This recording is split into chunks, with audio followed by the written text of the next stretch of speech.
Yung mga nangyari nung mga nakaraang araw kasi natangay yung mismong special bike na ginamit mo doon sa Asian Track Cycle Championships na nagkamit ng record. Could you provide us context kung ano nangyari at paano nyo i-recover nga yung bike na ginagamit mo lagi? So yung time po na yun, papunta po ako ng church noon. And then, may bibili lang po ako na drinks. And then, sabi ko na kita ko naman yung bike sa may labas ng convenience store. And then, mamaya po, parang naningat lang po ako ng onte. Then ayun po, paglabas ko, natangay na yung bike ko. Noong una po, parang akala ko may tropa lang ako na tinago yun. And then, mga ilang minuto po, wala talagang lumalabas. Akala mo nagbibiro lang sa'yo, ha? Akala ko may nagbibiro lang po na tropa. Kasi nga po, lugar lang din naman po namin yun. And then, ayun po, nung ano na po, matagal na po kasi yung nakalipas ng oras, sabi ko, ayun. And then, nag-report na po ako sa barangay and then sa police po. Then, yung sa pag-recover naman po, mga lumipas ng 2 days po, may nag-message request sa akin na sabi, Tol, yung bike mo, may idea ako kung sino may hawak. Then, ayun, hanapin mo lang dito sa lugar na yan, tapos hanapin mo rin yung name na yun. And then, ayun po, nagsama na po agad ako ng police kahit gabi nung time na yun. Then, ayun po, hinanap po namin yung tao na yun. And then, So hindi pa na ibibenta, ginagamit lang niya. bali po yung napakuha po namin, nakabili na po dun sa mismong Okay. Tapos yung... Ibibenta na sa kanya. Tapos ito pong nakabili, inaalok niya na po ng patago. Kaya parang yung message request ko sa akin, nalaman niya na inaalok na yung bike ko. Kaya parang nalaman niya rin po kung sino yung nag-aalok ko. Then ayun po, nalaman po namin, tapos nakita po sa bahay niya na nakabakas na po yung bike sa bahay. So, nauli na ba yung mismong gumawa ng pagnanakaw or tuloy pa yung search? But sa ngayon po, tuloy pa po yung pag-search kasi wala po updates. Okay. So, So later at na... least ang importante na recover. Yes. Although kalas-kalas na. Yes po. Pero may mga efforts ba kayo na kailangan ibalik sa dati yung bike o parang i-recover into the original form nga na mangyayari? Bali nung nakuha naman po namin, na-recover namin yung bike sa mismong bahay niya.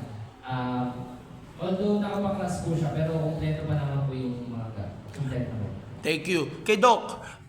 Doc, paano ba makakatulong nga itong mga supplements natin para at least ma-maintain panlalo yung focus at energy ng mga athletes natin? Kasi alam naman natin, kung minsan napapagod ang mga atleta, kulang ang energy, kulang ang sigla, pero sa pamamagitan niyo, mas lalo sila maging focus at mas lalo mag-progress yung kanilang kondisyon every time na magko-compete. As a background, si LG Health Asia kasi, si Dr. Osman, started in 2020. So ang concept kasi namin is the Japanese research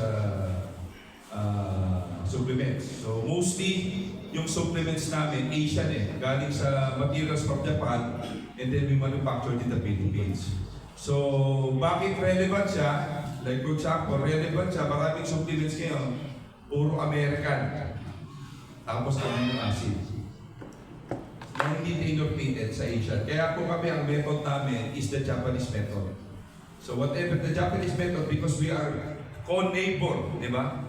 Yung build natin, ASEAN Iba kasi ang dosing at ginagamit ng ASEAN. So, yun po yung isang primary namin, bakit namin binibigay ito sa mga Pilipino. Pangalawa, karamihan po ng vitamins namin, puro immunity, puro po mga antiviral. Ito po, yung ome namin is brown rice, extract oil from Japan. So ito yung ginagamit ng para to manage yung cholesterol natin at the same time yung internal body natin kasi marami na heart attack ngayon. So ang ginagawa na number 1 po yan sa Japan. Ito, meron naman kami ilalabas pa, hopefully by May, secure na namin yung mga stem cells. It's a 10th century medicinal plant base. So ano yung overall? Ang vision po kasi ni Dr. Osman, ako po, as one of the passion ko, maghanap talaga ng mga herbs around the world na pwede tailor-fitted with the Asian, especially gusto ko makakatulong sa mga atleta. Kailangan ng atleta. Kasi tayo, as atleta, ang pampalakas lang natin kanin. Maraming big. Tapos magka-amino lang. Pero hindi natin nalalaman, yung mga organ natin na damage na. Kaya po tayo naghahanap ng mga ganito mga herbs para ano ba talaga yung kailangan ng katawan. So ito po, ang may pagmamalaki po namin, ito po ay talagang fit na fit po to the Filipino. At the same time, lahat po yan available po sa malalaking retail, katulad ni Mercury Drug. Si Curabet po sa Baguio, si Wicker po, and the Medex Express Outpatient Hospital, St. Luke's, Medical City.